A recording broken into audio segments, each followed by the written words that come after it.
Welcome back to my channel so genius. हम discuss कर रहे थे सीए फाइनल एएफएम का सिक्योरिटी वैल्यूएशन चैप्टर, जिसके हम स्टडी मटेरियल के क्वेश्चंस ऑलरेडी कंप्लीट कर चुके हैं। अब हम कर रहे थे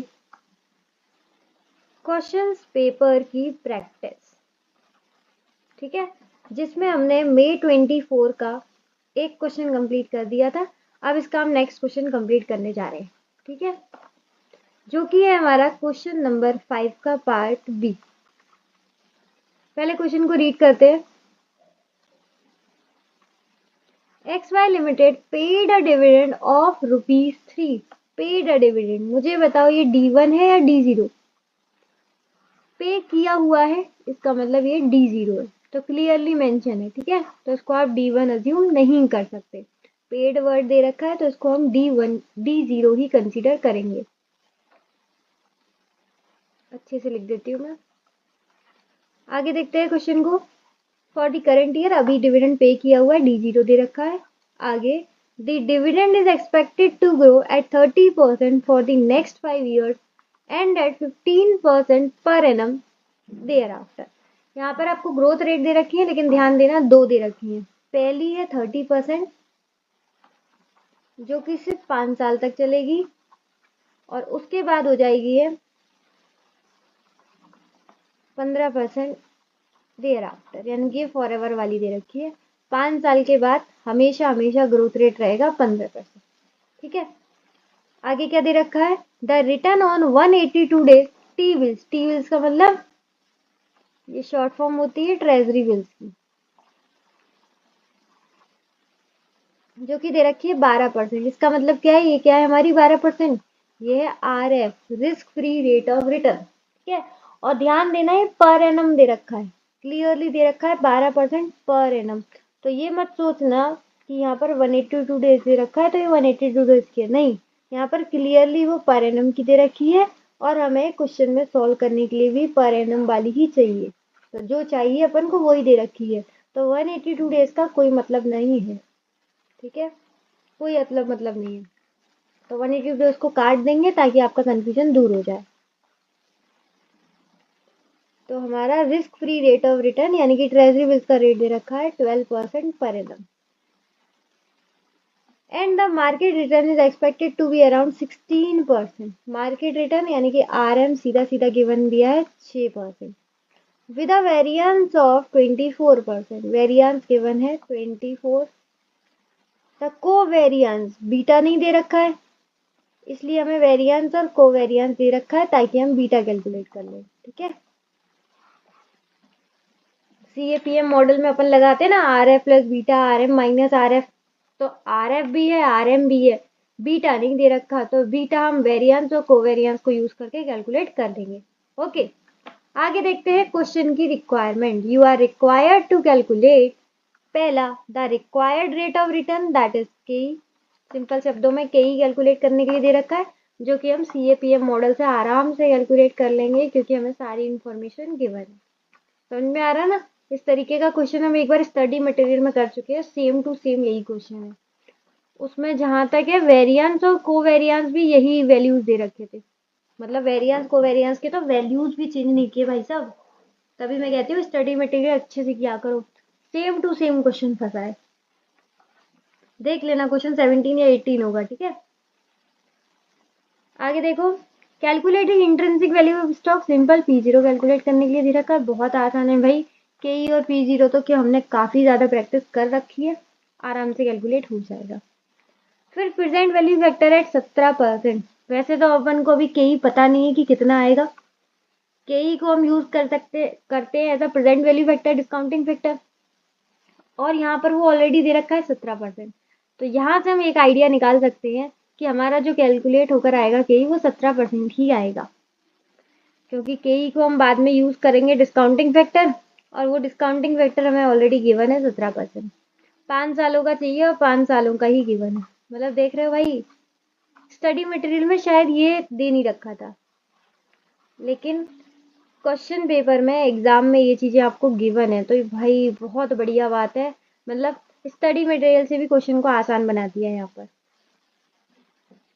तो बहुत बहुत सिंपल है, क्योंकि वहां पर तो हमें पहले KE पता करना पड़ता था, फिर के को डिस्काउंट करना पड़ता था, सॉरी के को as a discounting factor use करना होता था, तो पता नहीं चलता था कि ये सही भी है या नहीं है। लेकिन यहाँ पर तो सीधा सीधा आपको 17% दे रखा है, तो मैं अभी से बता देती हूँ कि भाई के अपना 17% आने वाला है। ठीक है, फिर उसको as a discounting factor use करके हम P0 कैलकुलेट करेंगे। और डिस्काउंटिंग फैक्टर क्या क्या चाहिए 1 2 3 4 5 ईयर्स का, वो भी हमें सीधा सीधा गिवन है। बहुत सिंपल क्वेश्चन होने वाला है। तो चलिए फटाफट से कॉपी और पेन निकालते हैं और क्वेश्चन पेपर के 5B को भी आसान बनाते हैं। हाँ जी, तो कॉपी पर सबसे पहले लिखेंगे May 24 का क्वेश्चन नंबर 5 का पार्ट बी, जिसका हम करने जा रहे हैं सॉल्यूशन। तो क्वेश्चन की पहली रिक्वायरमेंट थी required rate of return, simple शब्दों में बोले तो के। अब के का फॉर्मूला क्या होता है, CAPM वाला मॉडल, क्योंकि वही इंफॉर्मेशन दे रखी थी अपन को। K is equals to R F plus beta R M minus R F. तो सबसे पहले आर एफ कितना दे रखा था, ट्रेजरी बिल्स वाला ही आर एफ होता है, दैट इज 12%। बीटा क्वेश्चन में गिवन नहीं था। आर एम कितना गिवन था, 16%। तो 16 माइनस 12, ठीक है। बाकी बीटा बचा, तो बीटा अपन को कैलकुलेट करना पड़ेगा। बीटा का एक फॉर्मूला होता है, होप्स तो आपको पता हो, नहीं पता हो तो भाई देख लो। Beta is equal to covariance upon variance, ठीक है, ये फॉर्मूला होता है बीटा का।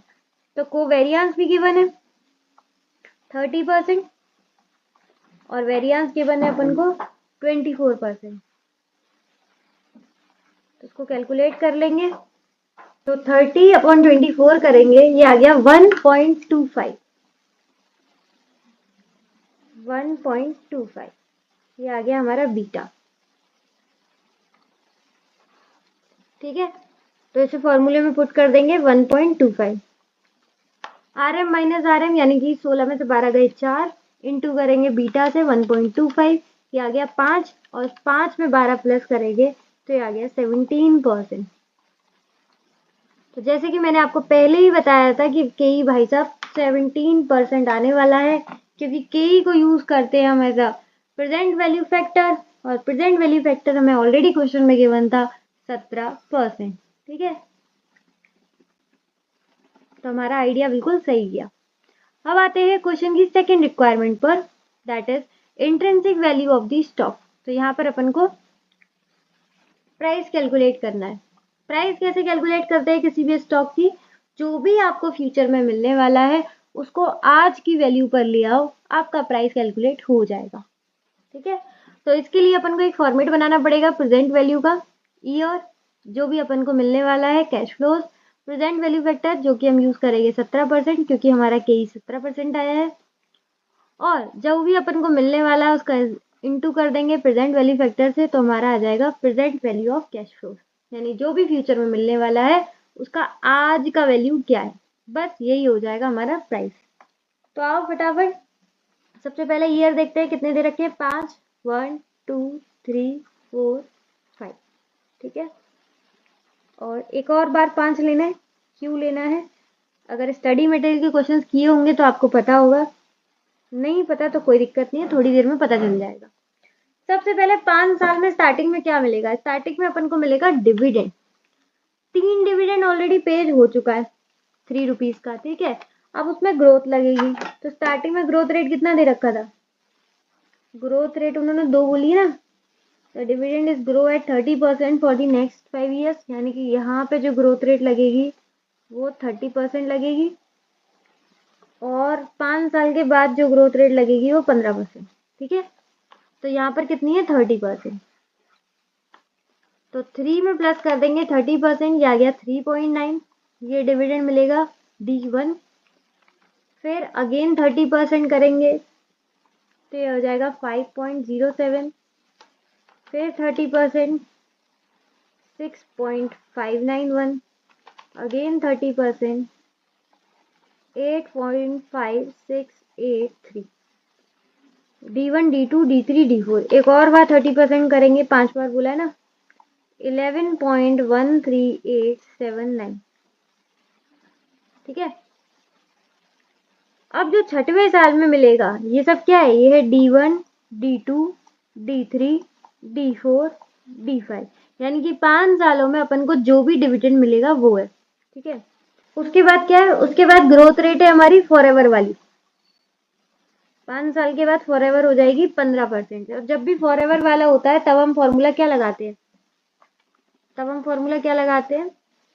तब हम लगाते हैं d1 अपॉन के ई माइनस जी, जिससे कि हमारा p0 आ जाए, यही लगाते हैं। लेकिन यहाँ पर हमें d1 नहीं, वो सॉरी p0 नहीं चाहिए, यहाँ पर हमें इसको चाहिए p5, यानी 5th ईयर पे क्या टर्मिनल वैल्यू होगा वो चाहिए अपन को। तो यहाँ पर हमारा फॉर्मूला क्या हो जाएगा, d6 अपॉन के ई माइनस जी। कैसे हो गया, जब p0 निकालते थे तो उधर क्या यूज करते थे, d1। अब p5 निकाल रहे हैं तो एक आगे का डिविडेंड हो जाएगा, दैट इज d6। समझ गए। तो अब देखो p5 कैसे कैलकुलेट होगा, d6 कैसे आएगा, जो भी अपन के पास d5 है 11.13879, इसमें आपको प्लस कर देना है 15% का ग्रोथ रेट, तो आ गया 12.81। ठीक है, 15% का लगाना है क्योंकि 6वें साल की बात हो रही है, और 5 साल तक ग्रोथ रेट 30% था, उसके बाद 6वें साल से होने वाला है 15%, तो ग्रोथ आप प्लस करोगे 15% से। नीचे आएगा के ई माइनस जी, के ई अपन का 17% है और ग्रोथ रेट यहाँ पर होने वाला है 15%। तो 12.81 को डिवाइड कर देंगे 7 में से 5 के 2% से, ये आ गया 640.5। ठीक है, ये आ गया हमारा p5। अब हमें प्रेजेंट वैल्यू फैक्टर, ये तो हमें पता चल गया जो भी अपन को मिलने वाला है वो सब हमने यहाँ पर लिख दिया, 5 डिविडेंड और 5वें साल की टर्मिनल वैल्यू। अब हमें चाहिए प्रेजेंट वैल्यू फैक्टर, जो कि क्वेश्चन में ऑलरेडी गिवन है। एक सेकेंड रुकेंगे, पेन नहीं चल रहा।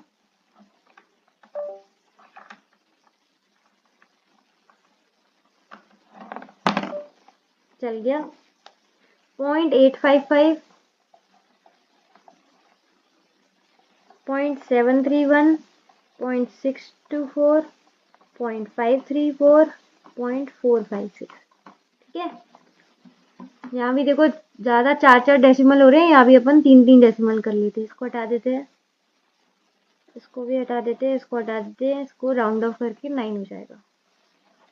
ठीक है, अब इंटू करते हैं, 3.9 इंटू 0.855, ये आ गया 3.3345, 0.731 इंटू 5.07, ये आ गया 3.706। ठीक है, 3 डेसिमल लिए, 4 लिए हैं, तो ये हो जाएगा ये 0.624 इंटू 6.591, ये आ गया 4.1128, 0.534 इंटू 8.568, ये आ गया 4.5753, 4 डेसिमल हो गए हमारे। 11.139 इंटू 0.456, ये आ गया 5.0793। अब देखो ये P5 है ना, तो 5वें साल का ही लगेगा, यहाँ पर भी 0.456, तो टर्मिनल वैल्यू को इंटू कर देते हैं, 640.5 इंटू 0.456, ये आ गया 292.068।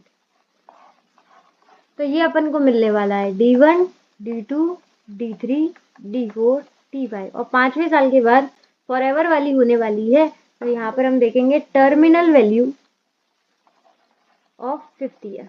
ठीक है, अब इन सबको हम प्रेजेंट वैल्यू पर लेकर आ गए हैं, तो सबको प्लस कर लेते हैं।